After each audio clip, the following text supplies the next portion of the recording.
waste my life. I don't wanna waste my life living in this world.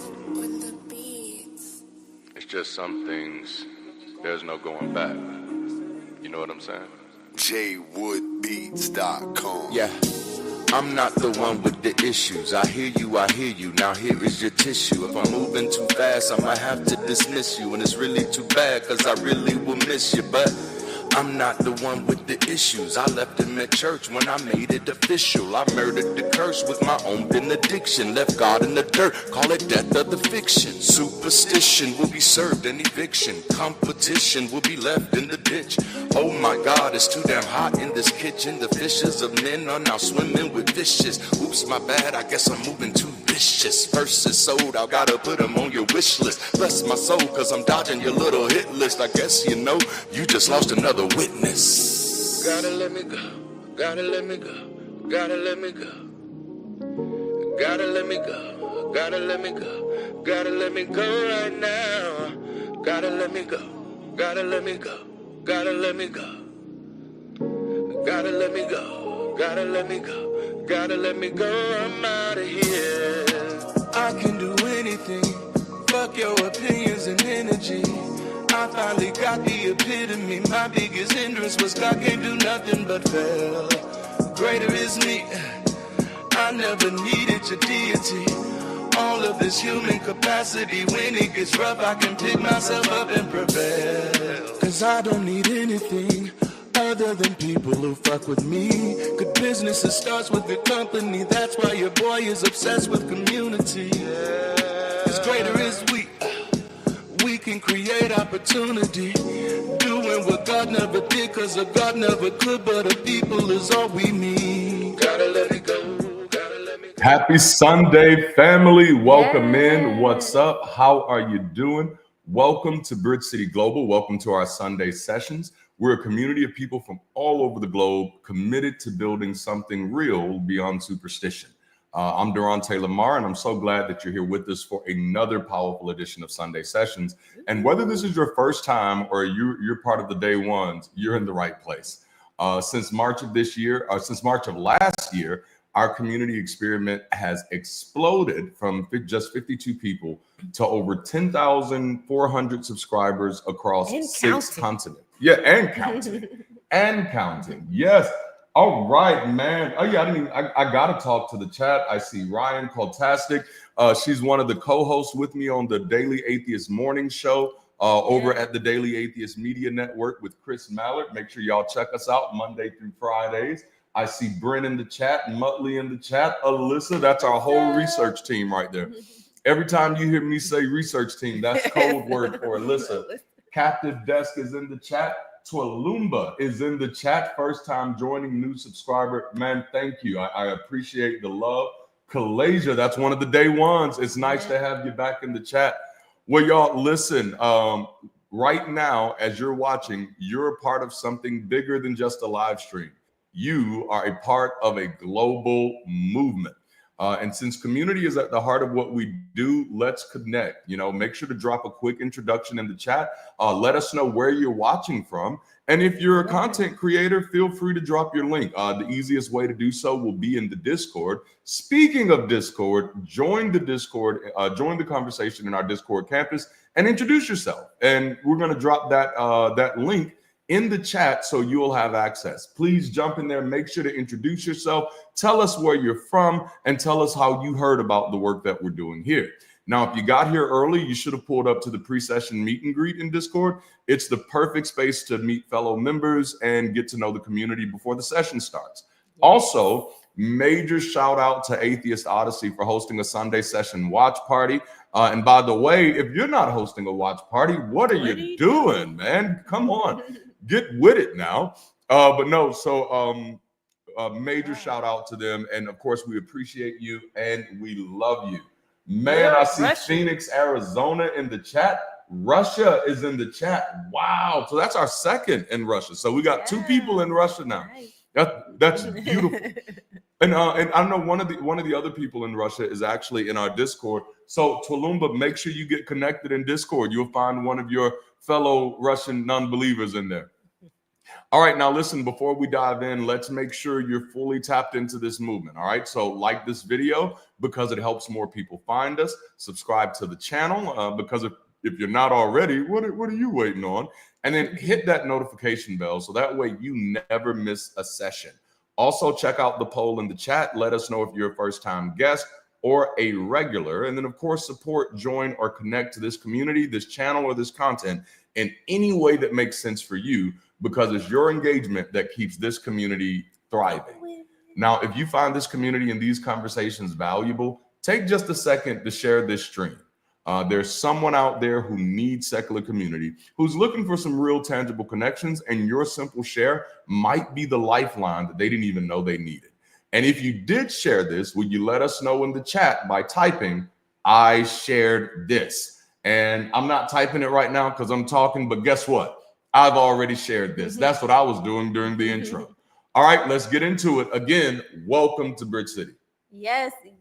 What's up, Bridge City? And it's obviously, is this the last Sunday of February? I think it is. This is the last Sunday of February. We are already in the last Sunday of February 2025. I am Darante Darice. I saw somebody ask, who am I? That's who I am. All right. I'm Darante. Okay.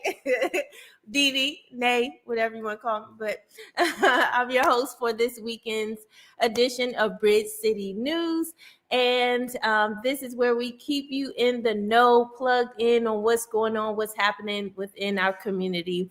And first thing first, whether you're new or you've been rocking with us for a while, make sure you drop a comment. Let us know, like Darante said, where you're watching from. Make sure you do the poll because we do give those numbers at the end when we can. And one of our biggest goals is to identify local hubs of support so we can keep expanding our mission and building community without superstition. And that starts with you. So we love to know where you are so we can connect with you and possibly meet up if we're in the area. Yes, okay? Hang absolutely. out. Okay.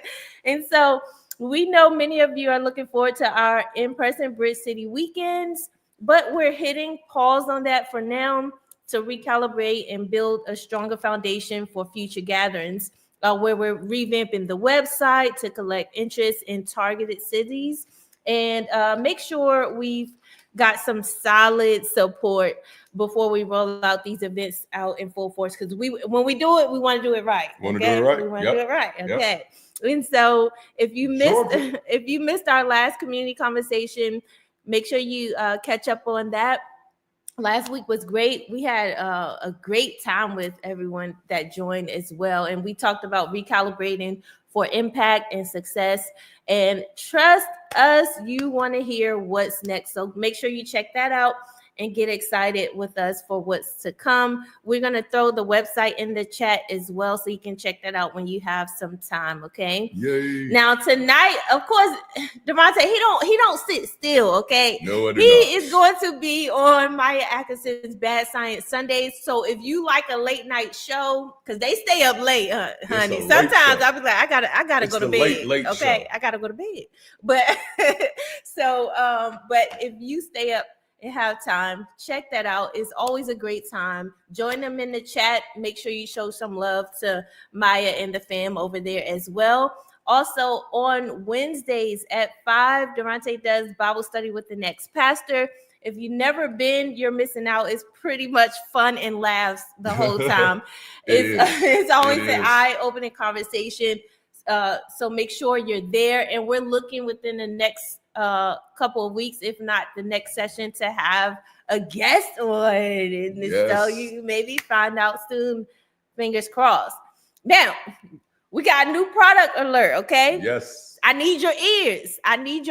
Now listen to this. It's gonna make you laugh. It's gonna make you feel good in your system. It's gonna make you recalibrate. If you like to meditate, or if you like to just have some time, if you listen to audio books or just anything audio, you're gonna love this.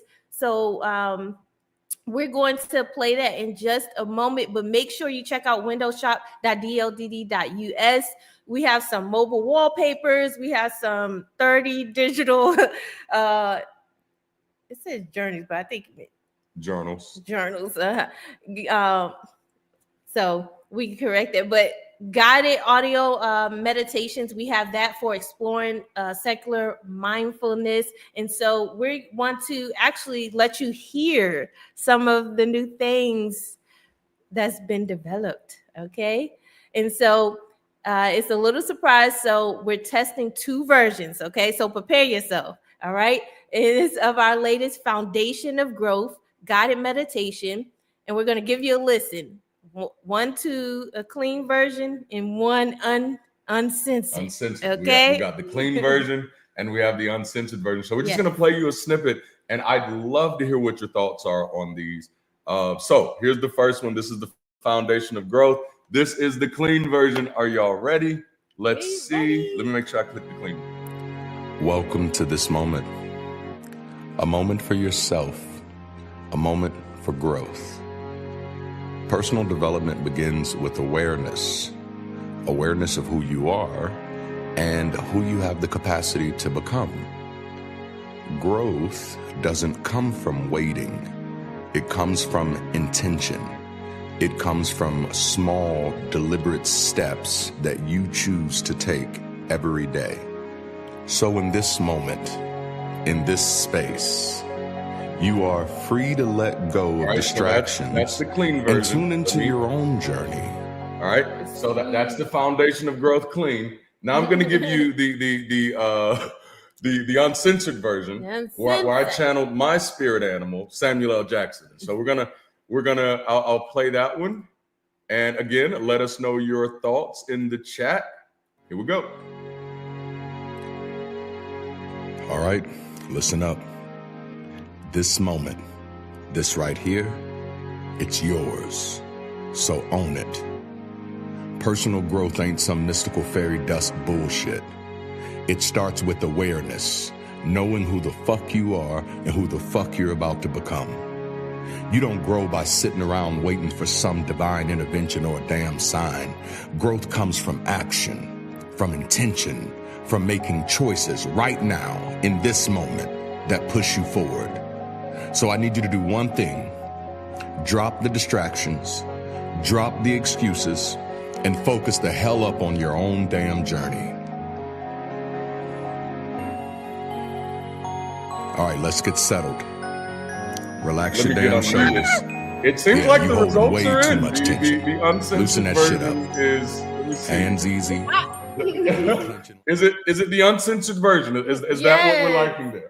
Yes. So if you enjoy either of those, would you let us know in the chat and in the comments? We'd love to hear it. And go check out the merch store so you can grab.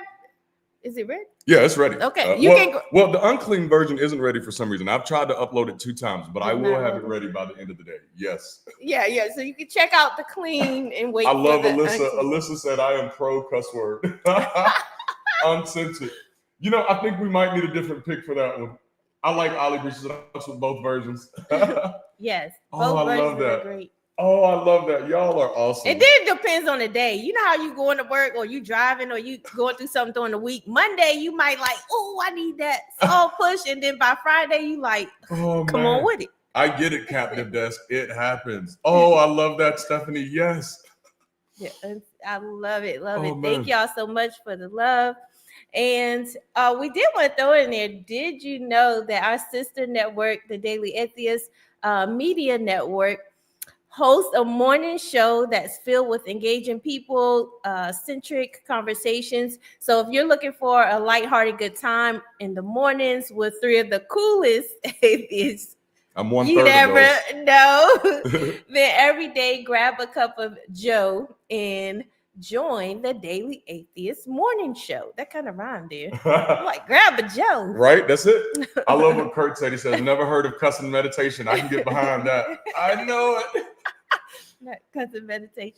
All right, so after the show, don't rush off. Every Sunday, we host a pre-session meet and greet and a post-session hangout. So if you have time to jump in Discord to meet other people, you can do that as well. And have a deeper dive discussion or just chill and hang. That's an option as well. And do you want your community event featured on Bridge City News?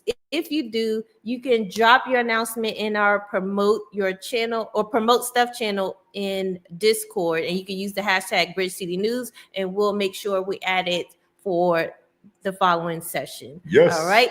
And listen, we had a major milestone, which is so great. Yes. We've reached 10,000K, and it's growing. It's already 400 more people who subscribe. It's beautiful. So thank you to all of the new subscribers. I know my husband appreciate you all. I appreciate you all. The Bridge City family global is just growing. So thank you so much. And because of that, we thought, hey, why not have a celebration, right? Yes. And so we will celebrate. We're throwing an event to celebrate and fundraise so we can keep pushing forward and make a real impact. You can expect a powerful lineup of guests, community highlights, and plenty of ways to support the movement. So let's make it a night to remember. You can stay tuned for those details and get ready to party with purpose. I love that. And I do want to call your attention to the flyer on the screen. You see that we're going to have Volsi from the Black Atheist Coalition and Volsi Thoughts. We're going to have Secular Rarity, who is also doing some similar community building as us right now. We're going to have Brady Goodwin from Ichabod, man. They do Nurch every other Sunday, Exit Strategies.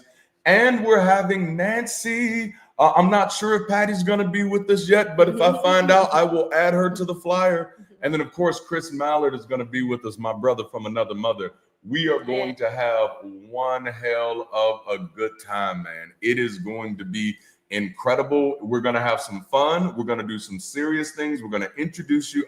Let me let y'all see us again. I'm sorry.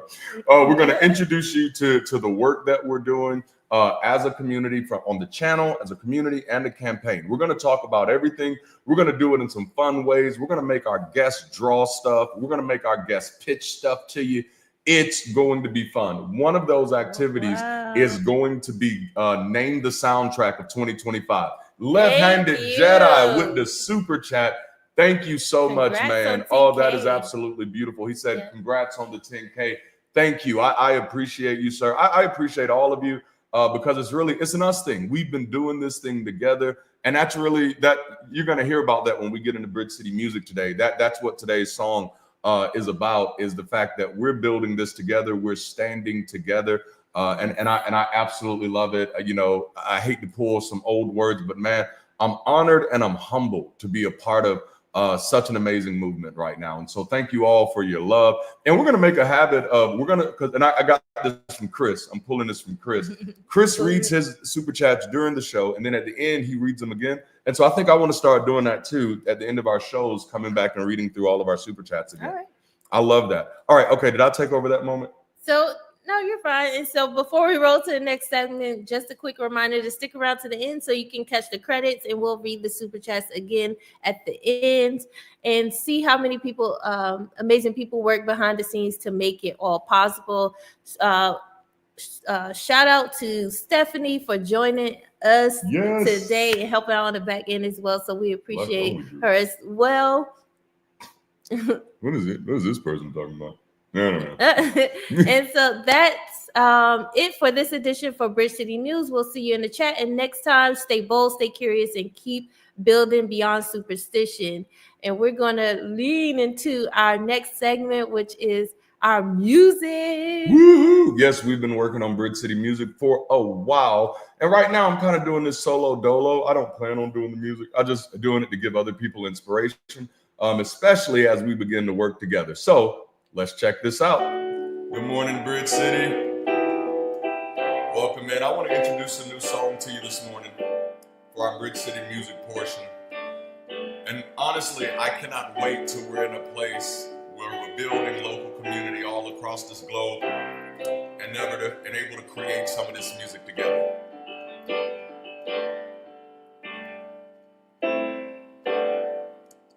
We built a movement over 10,000 strong.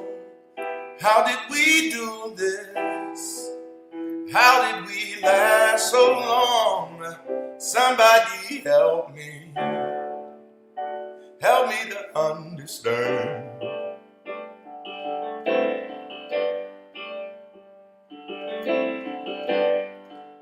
It's wonderfully human. How beautiful this is. We were incredibly stupid to keep overlooking this.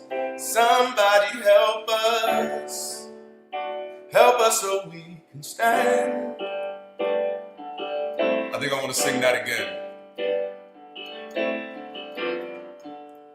We built a movement over 10,000 strong. How did we do this? How did we last so long? Somebody help me to understand.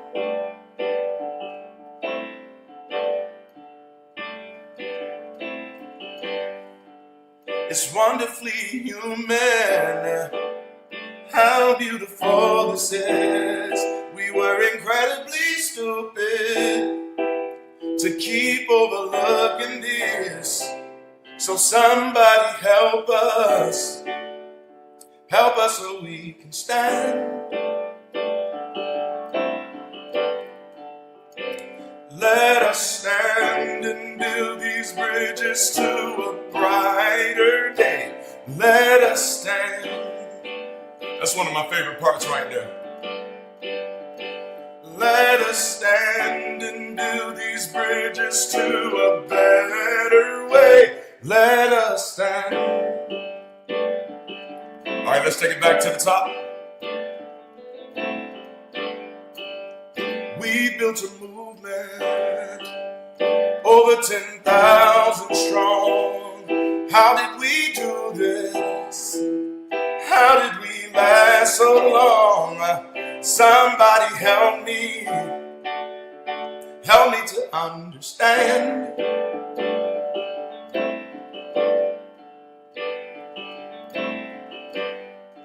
It's wonderfully human. How beautiful this is. We were incredibly stupid to keep overlooking this. Somebody help us so we can stand. We will stand and build these bridges to a brighter day. We will stand.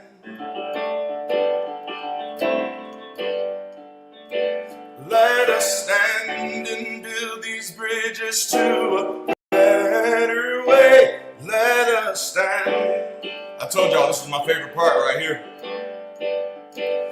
Let us stand and build these bridges to a brighter day. Let us stand.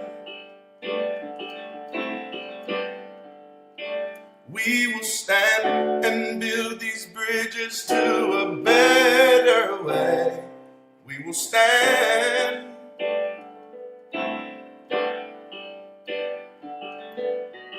Humanity is rising into our finest hour. We finally found the power. It was ours all along. Community is rising into our finest hour. We finally found the power. It was ours all along. Humanity is rising into our finest hour. We finally found the power. It was ours all along. Community is rising into our finest hour. We finally found the power. It was ours all along.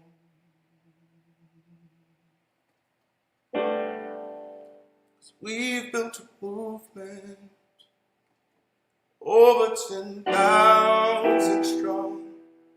How did we do this? How did we last so long?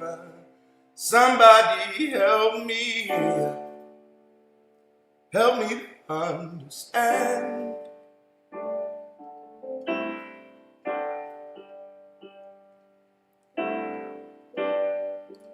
It's been wonderfully human.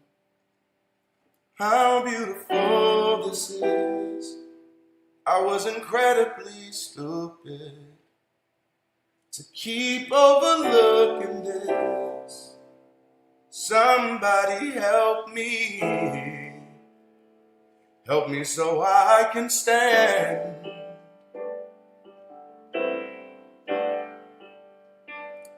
Let us stand and build these bridges to a better day. Let us stand. Let us stand and build these bridges to a brighter way. Let us stand.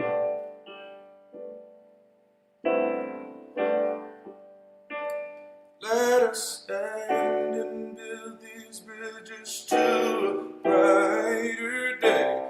Let us stand and build these bridges to a better way. Let us stand and build these bridges to a brighter day. Let us stand.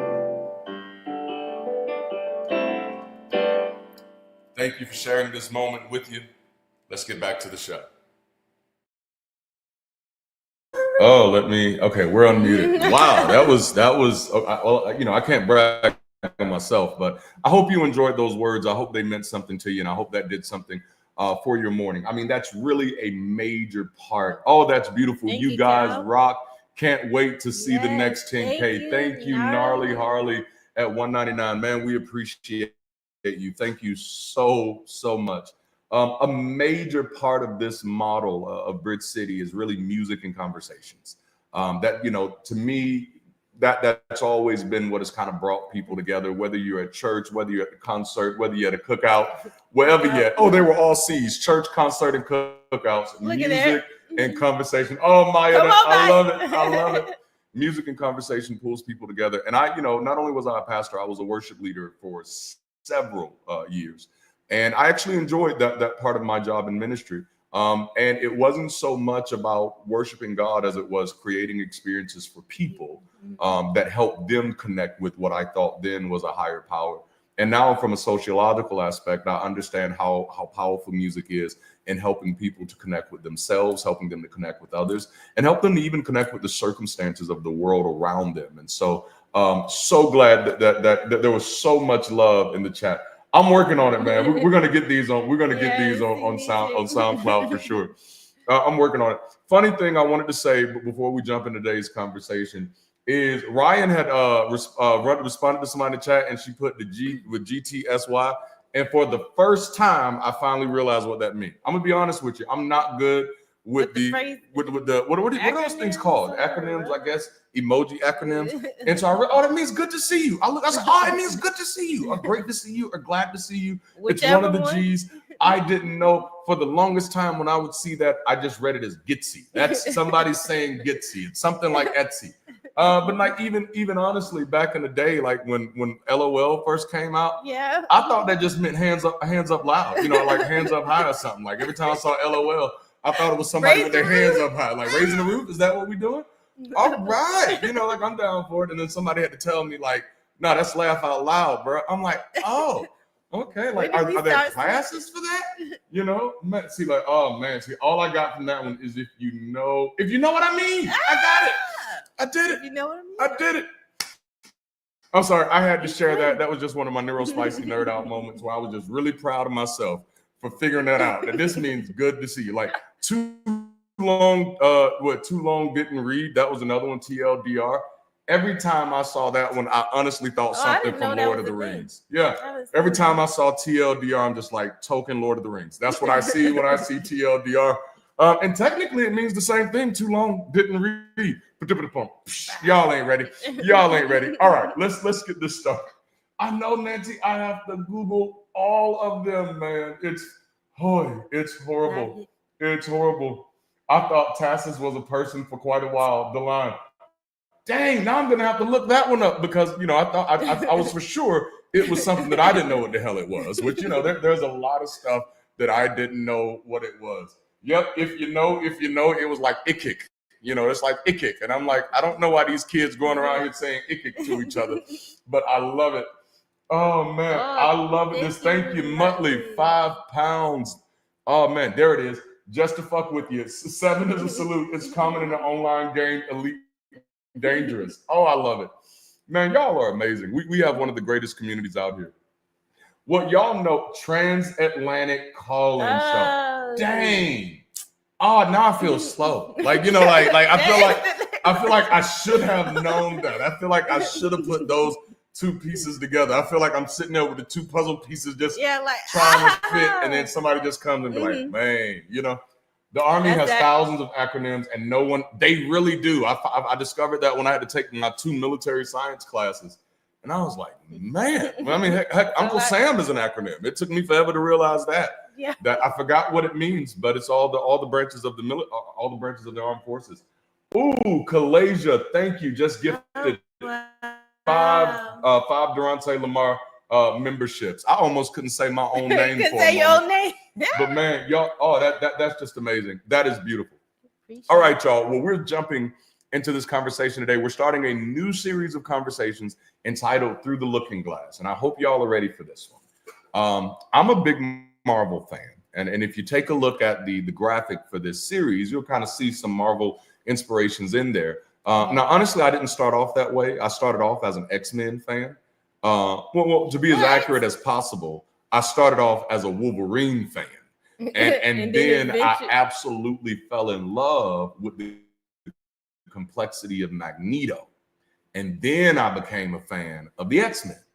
And eventually the Fantastic Four, and then Spider-Man, and then the Incredible Hulk. Let me say that. Incredible Hulk. Now that's like a different Captain Hook. Like you got Captain Hook, and then you got Incredible Hulk. You said it the Southern way. You know, Southern you know.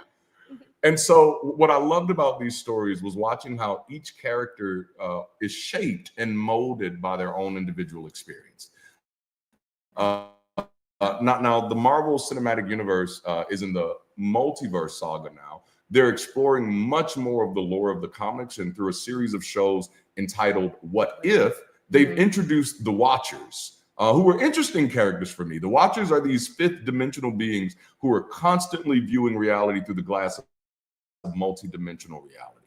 And while the shows have been kind of out there, I will admit, I enjoy the approach they've taken in demonstrating how small moments can trigger big changes in how we see and assert ourselves in the world around us. And so in this series of conversations, I like for us to become like the watcher, taking a step back and choosing to become the observer in our own lives, in hopes that we recognize just how many multidimensional fractures and cosmic dust particles play a part in clouding our view and therefore our judgment. As a person who has needed the assistance of glasses to see since I was in the 4th grade, I know the vital importance of having a clear lens of view. If you've noticed about me, I don't trip on stuff that other folks trip on. I don't get excited about things that turn everybody else on. I'm not as offended by things as many of my contemporaries, nor am I as frightened or disturbed as others by the latest boogeyman. Nope, because in 38 years of excessively hard living and learning, I've learned how to pause and clean my glasses to make sure that I can get a better view.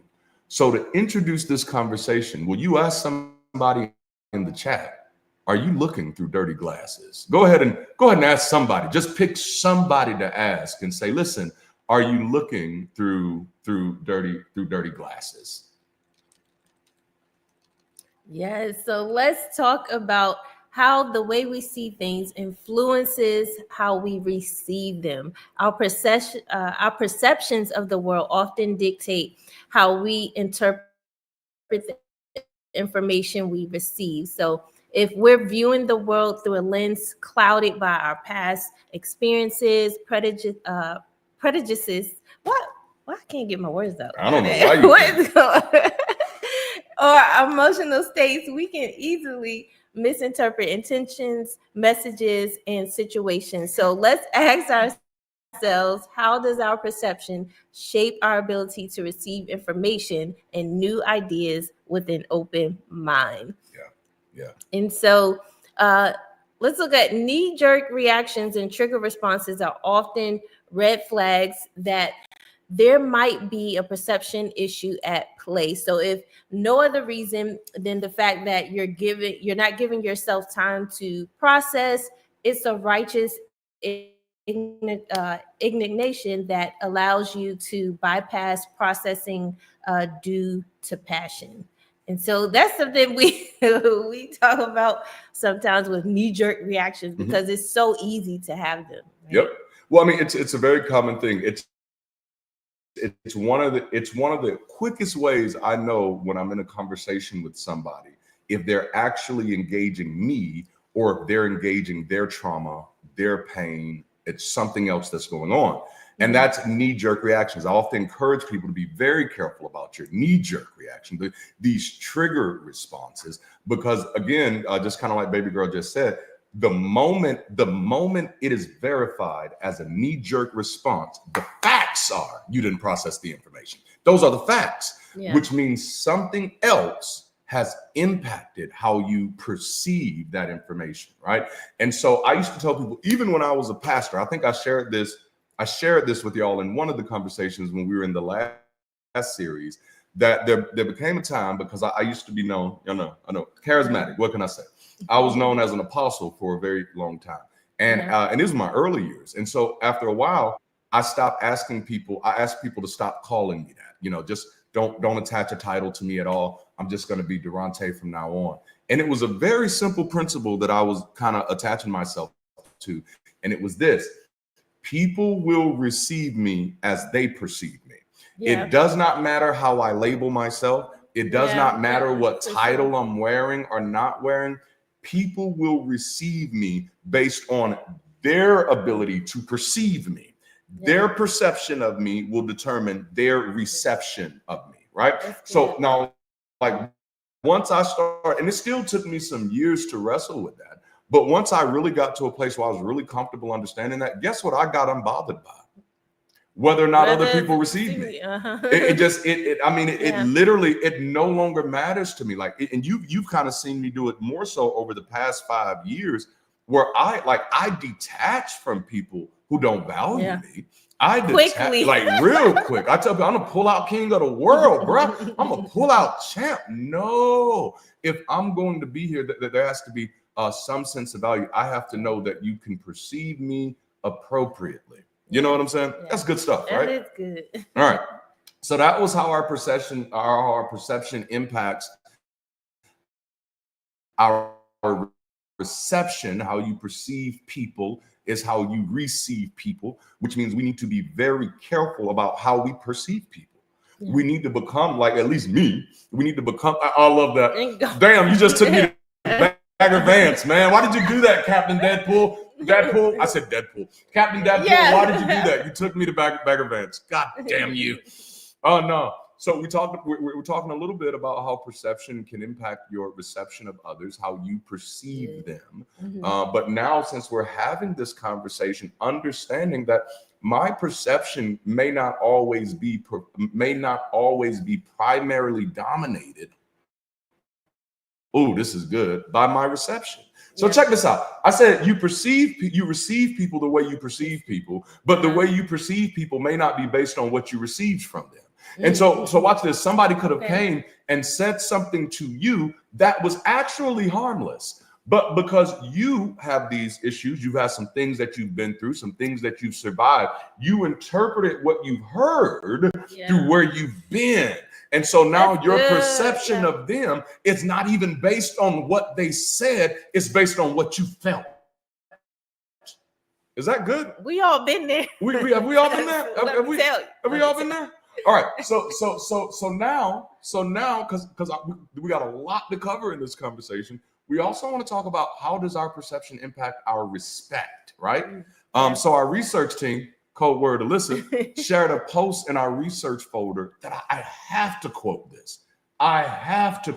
Okay? Yeah. It said, sometimes people use respect to mean treating someone like a person. And sometimes they use respect to mean treating someone like an authority. And sometimes people who are used to being treated like an authority say that if you won't respect me, I won't respect you. And what they mean is, if you don't treat me like an authority, I won't treat you like a person. Wow. Oh my goodness. Oh, okay. I got to read that quote one more time. I know I just read it in full. I know you can rewind it, but I have to read that one again because I want that to sink in. Sometimes people use respect to mean treating someone like a person, and sometimes they use respect to mean treating someone like an authority. And sometimes people who are used to being treated like an authority say, if you won't respect me, I won't respect you. And they mean, if you don't treat me like an authority, I won't treat you like a person. Wow. Now, you know what? Like I grew up with that struggle my entire life. Yeah. You know what I'm saying? As a, people say, why are you as an atheist? Why are you an atheist? And I say, as an African-American in Alabama, that is the only obvious choice. It is the only obvious choice. But I grew up my whole life because, this is the Bible Belt, which is actually the Black Belt, but that's a whole nother conversation. But this is the Bible Belt. And so there are these ideas that children are better seen, not heard, or better heard. Yeah, seen and not heard. Yeah. There are these ideas that you respect your elders. There it is. The respect is based on the authority, the age, not on the personhood. Not behavior. Right? This is why I even remind people when people try to say, oh, Jesus is good. And I'm like, they say he said loving things. And they said he said things like love your neighbor. And the only world where you think that is a good thing to say is a world where you don't give a damn about anybody who's not your neighbor. Because a better thing to say is to love everybody. So I'm going back to my point. So instead of a teaching of respect your elders, why can't we just respect everybody?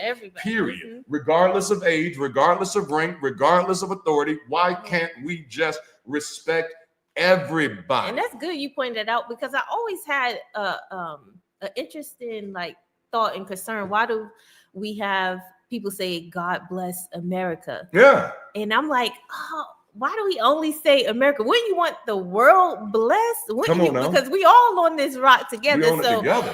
If something happened in one area, it could affect another, and it has everything to do with science or our what's happening. A meteorite could fall down and affect everybody, and all you say is God bless America. I never understood that. Well, honestly, there are many believers, and I don't want to harp on believers too bad, but there are many believers who believe that if an asteroid was coming to this planet, that it would be Jesus and that it would take out every other continent except North America. But in their mind, North America is the United States, so it would take off Canada and take off Mexico. This is the reality of what we're dealing with. But I hope that quote resonated with y'all as much as it resonated with me. Alyssa, thank you so much for sharing that one, because it describes perfectly how often we treat other people. The quote highlights the different ways respect can be perceived and how often our perception of a person's role or status influences the way we respect them. I remember one time I was in a meeting at a restaurant. It was at Applebee's. It wasn't even a fancy restaurant, and I'm saying Applebee's ain't a fancy restaurant for the purpose of this story. So I'm at Applebee's with this alleged big wig preacher. He's Apostle Mark such and such. Big wig preacher. He's one of the big wigs. He's one of the ones that go to all the churches and he tell them what God is going to do and they get right and all that stuff. But anyway, he's a weird guy. But the people really wanted me to be impressed by him, and they're like, "Oh man, you got to meet him. He can do so many great things for you." And so we go eat. We go out to eat at Applebee's. Now, mind you, this big wig, and we out to eat at Applebee's. That's why I said it's Applebee's, because he's supposed to be a big wig. That should have been red flag right there. We could at least been at Outback. That's exactly what popped in. But we were there. And the waitress came over while he was talking, and she said, "Are y'all ready to take your order?" And he got so nasty with her, you're interrupting me. I got up from the table and left. The people called me after. I was like, "Oh, why did you do that? Why did you leave? He was so disappointed in you." I said, "He's not worthy of my disappointment." I don't deal with people who treat other people like that. Listen, I'm gonna be honest. I got a little bougie streak. There are some jobs that I will never do. I fought hard to get out of poverty. I don't plan on going back, but I'll be damned if I ever look down on somebody who is doing what they got to do to survive. Like, oh, oh my goodness, it rubbed me such the wrong way. But there's so many people who view people in comparison to their status. And I don't even know what the fuck status is. Like, when I'm telling you, when I separated from superstition, I separated from all of it, which is one of the reasons I can't get caught up in a lot of stuff that other people get tripped up in. And that's one of the things I love about Neil deGrasse Tyson, because people will try to call him in to talk about transgender issues, and instead of just giving them the science, I love what he does. He tells, why the fuck is it your business? Why do you even care? Oh my goodness, I love that. I'm sorry. Love that, yeah. I'm sorry. I'm sorry. Y'all have seen my video on that. If you haven't, go check it out. Oh man, see how they treat the service workers. That is absolutely right. Absolutely right. So how does our perception of someone's status, authority, or role influence the respect we give them? And more importantly, this is a good one, the respect we believe we deserve. I was recently asked while being on the morning show, the hosts were asked if we looked up to any theist, to which my answer was a resounding no.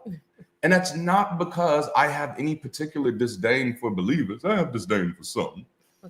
But it's because I find no need to look up or to look down on anyone. I don't find the need to look up to, nor do I find the need to look down on.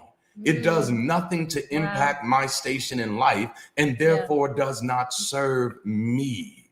I should not be seeking to see myself vicariously in other people. That's the only reason you would look down on somebody, when you would look at them and say, oh, they shouldn't be doing that because I wouldn't do that. Well, they not you. It's not your life. You didn't build this house, bruh. Like, again, that's my house hunters thing. People go into house hunters and they go into these houses and they say, oh, these walls is ugly. I don't like these cabinets. Heifer, this house wasn't built for you. They didn't paint this house for you. It does not exist for you. I constantly remind people that other people don't exist for you. Yeah. People tell me, like, if I was you, I'd do your beard this way. You not me, bitch. Stop. No, stop it. Stop it! I'm sorry. I grew up on Richard Pryor and Dave Chappelle and Robin Harris, Paul Mooney. Don't come for me. I'm sorry. You about to say something, baby? No, and me, sometimes I'll be like, let him come so I can talk to him, okay? Because I'm with the games. I'm with it. Yes. All right. So now let's talk about how does perception impact our resilience? And I'm going to pass it over to my lovely co-host. Yes. So now let's consider resilience, which is one of my favorite words because it just embodies my experience in my personal life. But how does our perception of adversity and challenges influence our ability to bounce back? And we had a session on bouncing back. So if you didn't see that, go check that out. But resilience, it isn't just about enduring hardships. It's about how we see those hardships. So if we see a challenge as an insurmountable obstacle, our resilience may falter. But if we view it as a lesson or a stepping stone, we are far more likely to find the strength to rise again. So how does your perception of challenges shape your ability to persevere? And I love that because you can't expect it's something you used to say is like nobody escapes childhood without scars. And I would just suggest that to nobody escapes life without scars. But guess what? If we do it right, if we attend to those scars, we can eventually heal. And those scars become lessons. It becomes things you can pass on to others or information you can pass on to your children. It becomes a legacy almost. And you see like, oh, if I just be resilient, I can make it through and I have something to say. But, you know, I'm not going to get into preaching. I'm But all right. And so how does perception impact our reality? And so lastly, how does perception impact that? Our thoughts, our beliefs, and our experiences act like lenses through which we view the world. And so those lenses have the power to either limit or expand our reality, right? So if we view the world as a hostile place, we're more likely to encounter conflict and difficulty, right? So, but if we view or if we see the world as a space where there's full potential, growth, opportunity, our experience of it shifts dramatically. So how does your perception of the world shape the way you experience it? You know, I constantly find myself paying attention to the glasses that people are viewing the world through. Cleaning the superstition from my own glasses was necessary, not only for my deconstruction, but also my survival insanity. So to continue to protect that, I'm a little cautious of getting too close to people with dirty glasses. I got to be honest with you. I'm a little a little cautious of that. A quick clue that your glasses might be dirty is if you see dirt everywhere you look. If everywhere you look, you see dirt. If everywhere you look, it looks dirty, the dirt might be in your sphere of view. It might be in your field of view. You can't see beauty in anything. It might be time to kind of cleanse your glasses, right? And so in order to kind of move this on a little bit, I also want to talk about how family dynamics and culture set the groundwork for how we view the world. Let's jump into it. Yeah, so let's take a deeper look into understanding how our worldviews are shaped. So upbringing and culture play a pivotal role in how we view the world and those around us, right? So for the values instilled in us by our families to the culture we grow up in, these elements form the foundation for how we perceive others and ourselves. So if we are raised in an environment where certain ideologies are reinforced, it is easy to adopt those as our own.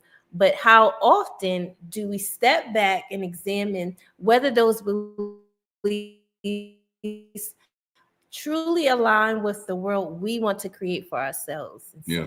I know one of the things, just me growing up, there are a lot of things, especially in the South. The South has a lot of rules and a lot of beliefs that are just good old common sense. And I tell people, like, if you're operating off of common sense, that's probably why you're dealing with common problems. What you really need is some uncommon sense. You want the uncommon kind. Go ahead and get that. But I noticed there was a lot of rules. There was a lot of anecdotes. There was a lot of thoughts. And I had trouble really processing all of these things. So just like little small things. And for most of you, it's like, oh no, that's great. But it's like little small things that the South really, really believe. One of those things that we really, really believed was that that the way that you know that somebody is a good man, hallelujah, is if he'll open the door for you. Now, if he doesn't open the door for you, he's not a good man. And I just remember, because this was some of you probably heard this, right? Yeah. Some of you probably bought into this, right? And I used to think about that, like, as a child, this is me as a child. What does that have to do with being good? Like, that was my question. Like, that was like. It is so funny because I was born in New York, right? Brooklyn, in the house. And then I was raised in the DMV. So back home up north, it was more so independence was pushed on me, like women's independence. And so I used to be like, I can open my own door. Yeah. That was me. I'm like, thank you. But I got it. Like, you can't open your door? I could take my trash out. I could hold my grocery bags. I'm not, Well, see, like, I think what people don't understand about that socialization is, and socialization is a whole nother conversation, is that then you create this structure where the man becomes protector. So now, and watch this. I didn't protect you by actually protecting you. I opened the door. Now I'm your protector. So now, opening the door equals protection. And then, do you know how many women ended up in relationships with men because that was the logic they used? And these men ended up being domestic, violent bastards.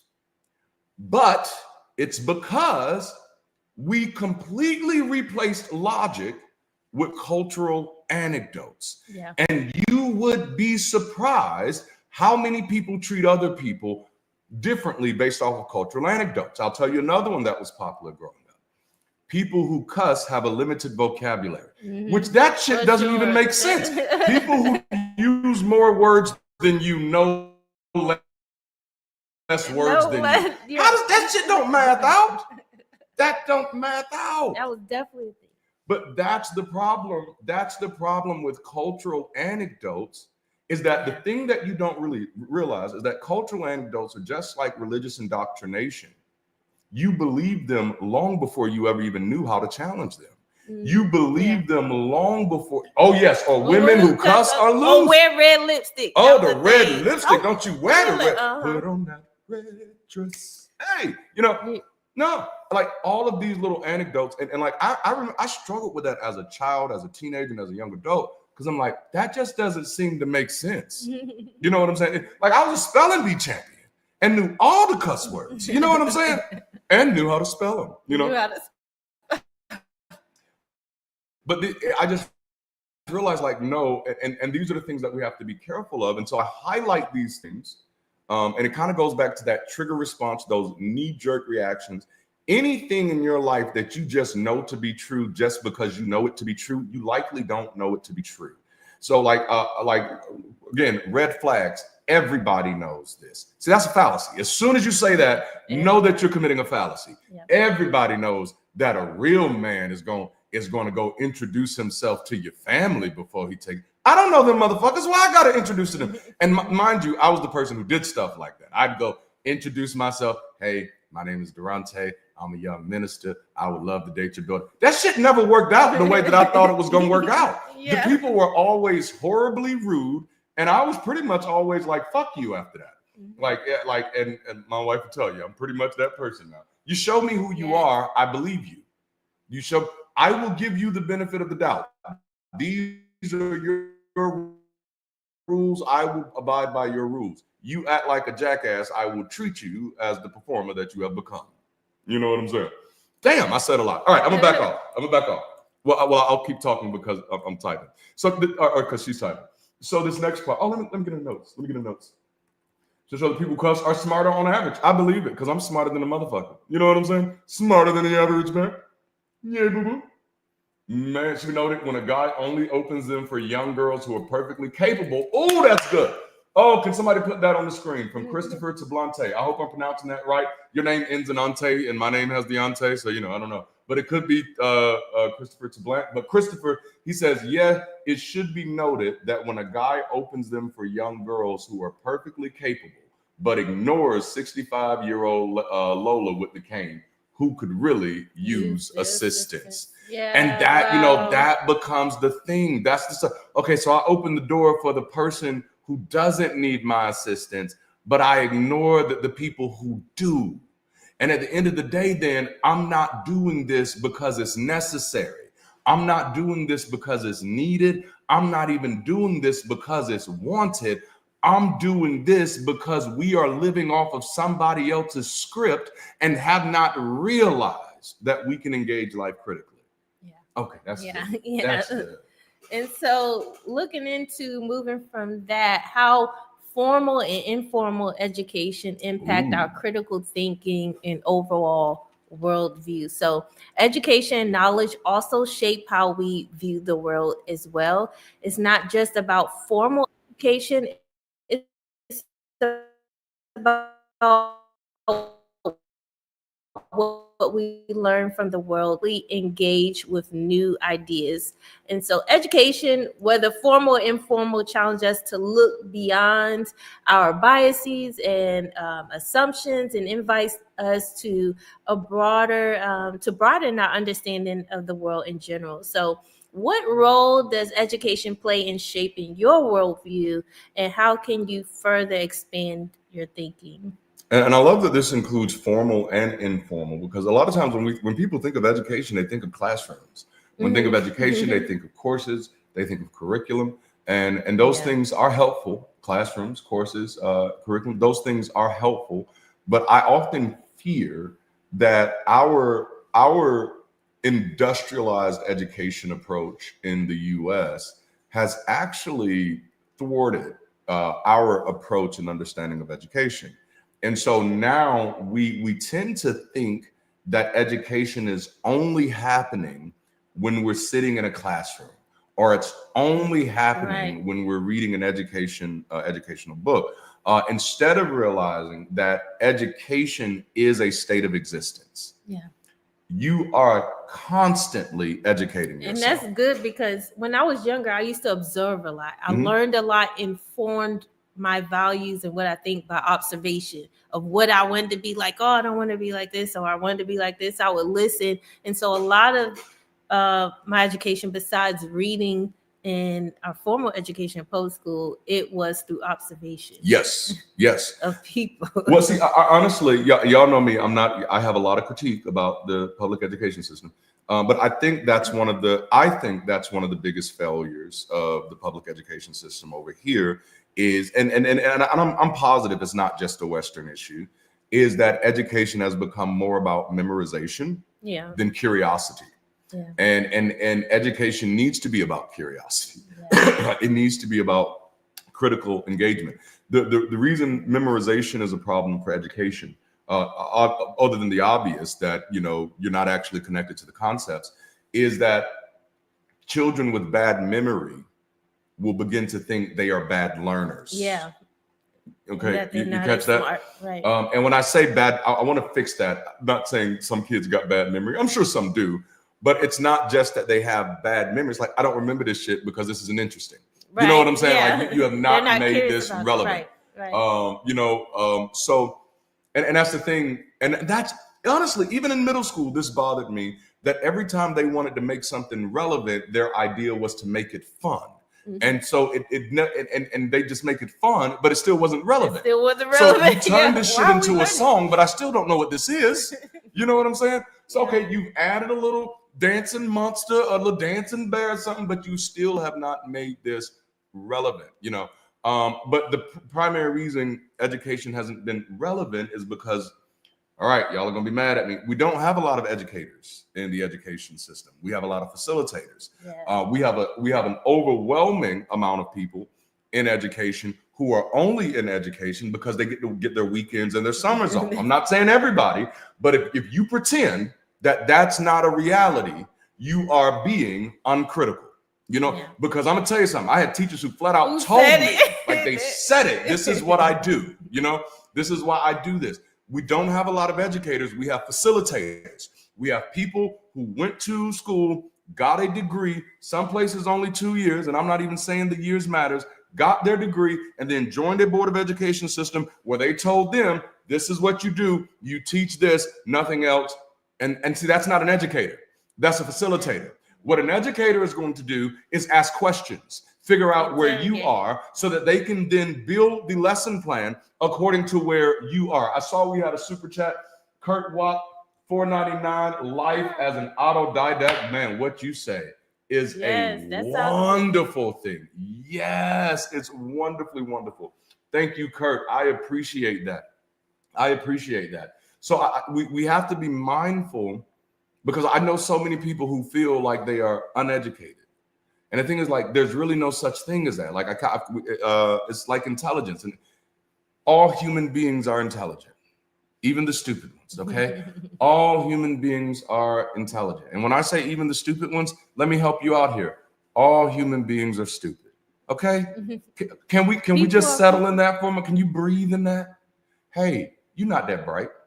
But hey, you're so much brighter than you thought. It works like that. Both of these things are true. All human beings are intelligent. Intelligence is not a situation where once you're intelligent, you know every fucking thing. That's called mythology. All right? So a lot of times what we do is we try to compartmentalize our approach to intelligence. So we say, oh, you don't know what I know, so you're not intelligent. No, I just simply do not know what you know. The A clause of your statement is correct. The B clause of your statement has no correlation or causation with the A statement. with the A clause of your statement. So we need to understand that everybody's intelligent. And so once you understand that, every human being, and it's not just human beings, I'm just talking to humans. So, that's why I'm talking about humans.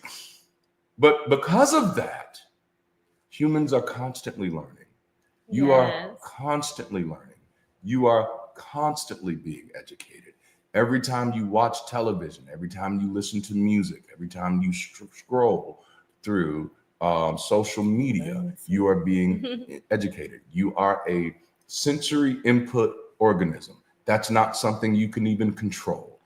As of now, that is a part of your biology. It is a part of your neurology.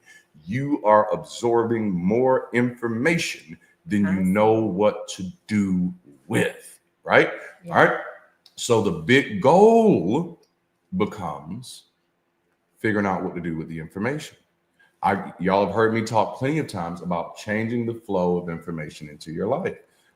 There's this one content creator who I heard say it this way: the only sign of intelligence is a changed life, is a transformed life. And I fell in love with that because I've always been smart. And I finally realized, damn, it's about time I start using my smarts to change my life, right? Yeah, all right. Yeah. So when we're talking about education, what I like to encourage people is at any moment you can change what you're learning. You're brilliant, you're smart, you're intelligent. It's just possibly the information that you focused on isn't the information that's going to help you get to whatever you're trying to get. That doesn't mean you're not smart. It doesn't mean you're not intelligent. It just means you have an overabundance of information you can't use right now. So all you have to do is switch the flow of information. I hope that was helpful. I didn't mean to go on that diatribe. Oh, man. Yes. Helpful. So, hold on. I got to say this real quick because Mark David just said something and he's right on it. Neurons that fire together, wire together. And if more people understood that fact, you are right on point. And then Dunn said, yes, we're getting a lot of information very quickly. Yes. And that is not a contradiction of technological advancement in and of itself. However, under the capitalist mode of production, it is a weapon, which is why that is such a good point, Don, which is why you have to be very intentional about the flow of information in your life. Because if you're not careful, you're going to find yourself becoming a rabid, habitual consumer stuck in depression and anxiety, because that's what just random flow of information does. It is okay to get in your vehicle and not turn on the radio. It is okay to not just let the TV play in front of you. When you're done with it, turn that motherfucker off. Control the flow of information as much as you can. Now, this is not a doctrine. I'm not saying he who does not do this shall not live a welleth life. I'm not saying any shit like this. This is just some random advice. You can give it a try if you want to. All right, I think it's back on you. Or is it back on me? Yeah, you going into this. Oh, okay, it is me. All right. All right, so now we're talking about personal experiences. So I did a diatribe. Have a good day. Oh, have a great day, Alyssa. Man, we have such an amazing community. All right, so I want to talk about the role of personal successes, trauma, and growth in shaping our perception. So our experiences, whether positive or negative, they leave a lasting impact on how we see the world. Every success, every failure, every trauma shapes our perception. It's often through these lived experiences that we come to define ourselves and our place in the world. But as Jazayeri says, if you can't quite tell what something is, but from your prior experience, you have some expectation of what it ought to be, then you will use that information to guide your judgment. Now, the question is, how have your personal experiences shaped the way you perceived yourself and the world around you? Now, I could speak about myself, and of course, y'all have heard me speak about myself, but I also like to speak about my family because that's the cultural upbringing that I came up in the context of the South. And y'all have heard me probably speak to this pathology before, but in my cultural context growing up, one thing that I heard a lot as a child was that this is a white man's world. This is a white man's world, boy. This is a white, and I didn't hear that from white people. Right. These were my family members telling me this. And of course, I can only imagine, well, I can do more than imagine because I've done the work of research. But for the sake of conversation, I can only imagine their specific experiences that led them to that worldview. And again, we don't have to imagine very hard, right? Yeah. But to see how their life led them to their worldview. But I remember wrestling with that worldview, and it created friction between me and my family because I just refused to believe that, even as a kid, that's where we be. You know what I'm saying? So, but I began to realize that the more and more that many of my family members were moving forward, that they had locked their understanding of the world into what was. And it became what was will always be. And that's just one small area that happened in. But this is one of those areas where they do it constantly. There's so many different areas in your life where you do these things, where you find yourself living by things that are not true, but that are tied to your trauma, you know? Yeah. And so the prefrontal cortex is the decision-making, choice-making part of the brain. It's the part of the brain responsible for rational thinking, planning effective responses, remembering important information. When a person is experiencing a traumatic event or experiencing extreme fear, their fear circuitry may kick in and the prefrontal cortex begins to function less effectively. This means, please pay attention to this, that in the midst of trauma, a person may not be able to think through the situation and make decisions such as calling for help or asking for help. Yes. It's not a matter of choice in that moment. Their brain is in survival mode and the fear circuitry is bypassing their prefrontal cortex entirely. Wow. So survivors may also experience disassociation, which is a survival reflex where someone may feel disconnected from their body or may go into autopilot, if you will. In autopilot mode is when a person is not using their prefrontal cortex to make decisions, but is instead relying upon habitual modes of being. And oh my gosh, for a stint of my life, I was there in autopilot, a recluse and living like an autopilot. So habitual responses are rooted in socialization. For example, women are socialized to a lot of times be polite and pleasing, to save face or placate. And this means that during an assault, a person might engage in sexual acts, say polite things, even smile, but they are not consenting. So they are actually experiencing extreme fear, and their brain is operating on autopilot as a survival mechanism. Wow. And it's so true. It's something that I've watched a long time. And one of the things that does happen with the socialization of marginalized groups is that assault then, in order to be valid to you, has to be violent. You know what I'm saying? Yeah. And so a lot of work that we're having to do now with people, and we're talking about all types of assault, whether it's sexual, whether it's physical, whether it's verbal, whether it's emotional, it's reminding people that assault does not have to be violent to be valid, you know? Yeah. And so I want to challenge us to think about this in the context of historical oppression and marginalization as socialized trauma on minorities and how that may have contributed to this generationally encoded survival mechanism of autopilot, relying on habitual modes of being, as opposed to using the prefrontal cortex to engage life and make meaningful decisions. Oh man, Thank you, Gino Fu, for $20. Thank you, D, for your message. That is absolutely beautiful, man. We appreciate you. Damn it, y'all gonna have me up here crying. All right, so this is apathy. So we're talking about understanding this fear circuitry. My deconstruction journey, my weight loss journey, for those of you who do not know, I used to be 586 pounds. And even my personal growth journey were directly tied to this personal realization that myself and nearly everyone around me were not actively engaging the lives we were living.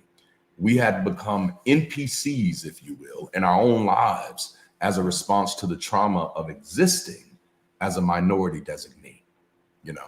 And I say a minority designee because I don't identify with the word minority. I am not a minority. I am me. I don't identify with that designation. But just imagine what the impact of living under that does to somebody. Yeah. Most people who present this type of information would focus on the need for others to be mindful of this and to be softer in their approach and critique of those impacted. And while I agree, and I find this to be absolutely valid, I also have the understanding that changing how people see me, while important, pales in comparison to changing and challenging how I see me. Oh, damn. Helping people see me different pales in comparison to helping me heal how I see myself. And this it's a slippery slope, but it's one that I try to be mindful of. That's the more powerful route. Yeah. It's helping me see who I am, helping me heal past the trauma. Teaching people how to be less jackasses only works until the next jackass shows up. Yeah. But helping me how to see value and worth in myself against the backdrop of my experiences. That's what gets me back to the place of health where I can stand up against the next fucking jackass. Yeah. You see how that works? And so I want to help people be, okay. I love that. And sometimes it's a lifelong journey, at least for me, because sometimes I even get up and down with one of my biggest fears always have been since I was younger was to fail. Yeah. Or disappoint. Yeah. Myself, which is a big one, and then others. And so that's a constant battle or struggle with me. So it's not something that will always like, oh, I heal myself and then I go through this and it's done forever. It's a lifelong journey, and you have others that are walking it to help hold your hand through it, Well, and it's this thing like you don't have to heal yourself. Like if that's the approach you're taking, 9 times out of 10, you're not gonna ever get well. Yeah. You know what I'm saying? Like you're not at that moment. And this is something like I started losing respect for my members shortly before I deconverted because they kept coming to me for marital counseling. So I started losing respect for them. I started losing respect for them because they kept coming to me for marital counseling. Me, who ain't got the first degree in marital counseling.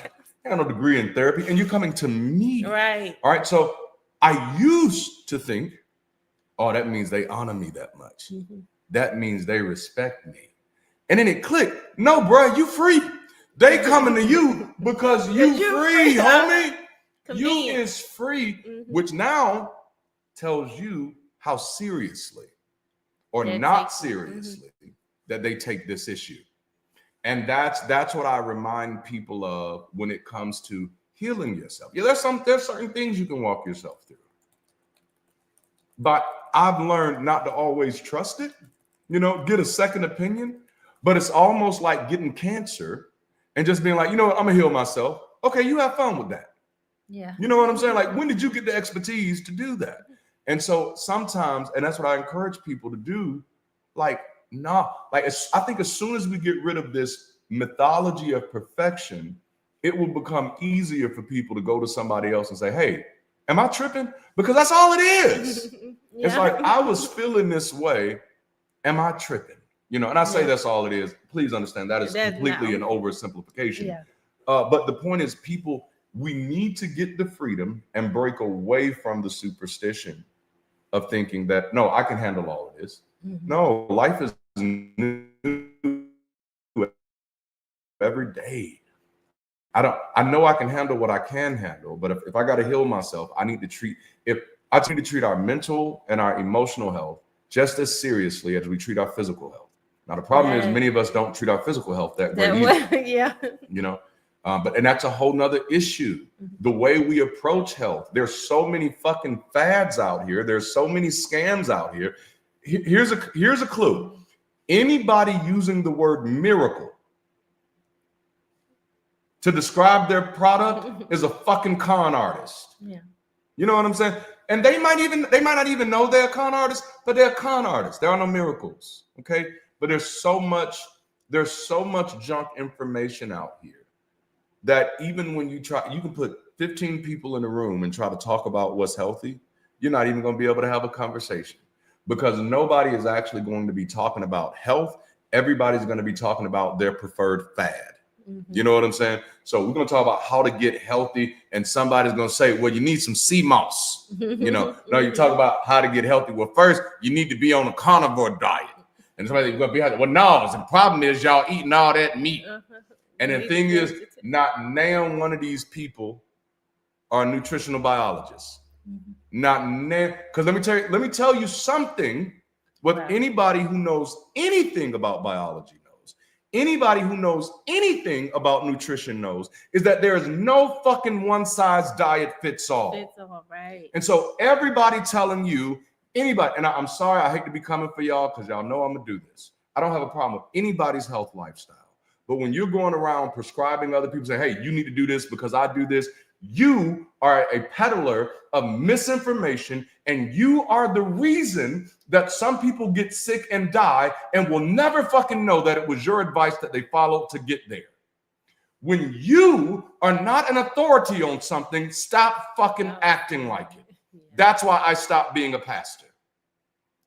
If you're not a health expert, stop pretending to be just because you found a way to make some money. That shit is sickening and it's irresponsible. I'm done. Okay, am I done? Yeah. When you and that's with anything, when you hear buzzwords as easy or quick, do this within 3 days. And if you're looking for easy and quick, then you're looking for the route that's not going to sustain. Yep. Because one thing that I've learned in just going through my humble 38 years of life is nothing is easy. Even when things like taking a test in school came easy to me, I had to study days on days for it. And people thought things came easy that way, in the sense of when I had to do tests and things, but I had to put work into it. And so anything you do in your life, even as you get older, it takes work, and that's okay. Yes. Okay. It may be challenging, but it's okay. All right. And so don't be afraid of the work. Don't be afraid of the work. Please don't. That's the goal. So trauma doesn't change how we see the world. It changes how we see ourselves in the world, and by extension, in comparisons with others. So changing the world may improve my condition, but it won't heal my trauma, right? So, but more people healing their trauma will absolutely change the world.